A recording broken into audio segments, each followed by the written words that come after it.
नमस्कार मित्रांनो, स्वागत आहे आपलं दत्ता चोले माहिती आपल्या यूट्यूब चॅनलमध्ये.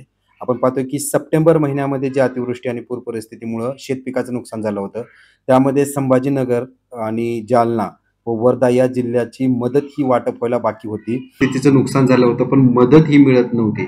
मग आता उशिरा का होईना पण या 3 जिल्ह्यासाठी GR हा निर्गमित करण्यात आला. आज आपण पाहू शकतो 29 ऑक्टोबर 2025 रोजी हा GR निर्गमित करण्यात आलेला आहे आणि यामध्ये सप्टेंबर महिन्यामध्ये जे काही अतिवृष्टी आणि पूर परिस्थितीमुळे झालेलं नुकसान आहे त्याची मदत ही द्यायला सुरुवात झालेली आहे.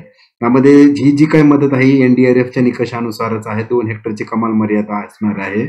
त्यासाठी जो निधीची तरतूद केलेली आहे 3 जिल्ह्यासाठी ते म्हणजे 913,41,16,00,000 इतकी आहे. तर आपण पाहूया की कोणत्या जिल्ह्याला किती मदत आहे.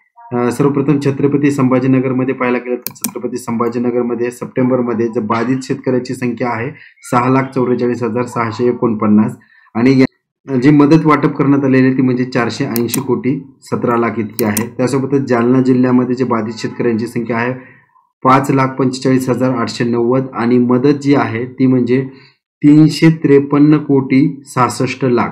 तर असे मिळून या दोन्ही जिल्ह्याचे मिळून जवळपास 11,90,000 म्हणजे 12 लाख शेतकरी बाधित आहेत आणि जी मदत आहे ती 836 कोटी 83 लाख इतकी मदत या 2 जिल्ह्याला मिळालेली आहे. आणि वर्ध्यामध्ये जे बाधित शेतकरी आहेत ते 72,260 7,757 लाख इतकी आहे. तर अशा प्रकारे या तिन्ही जिल्ह्याचं मिळून 13 कोटी 41 लाख 16 हजार फक्त ही मदत वाटप आहे. आता GR निघालेला आहे. जिल्हा अधिकाऱ्याच्या मार्फत ही मदत लवकरात लवकर शेतकऱ्यांच्या खात्यात पडेल ही अपेक्षा आहे.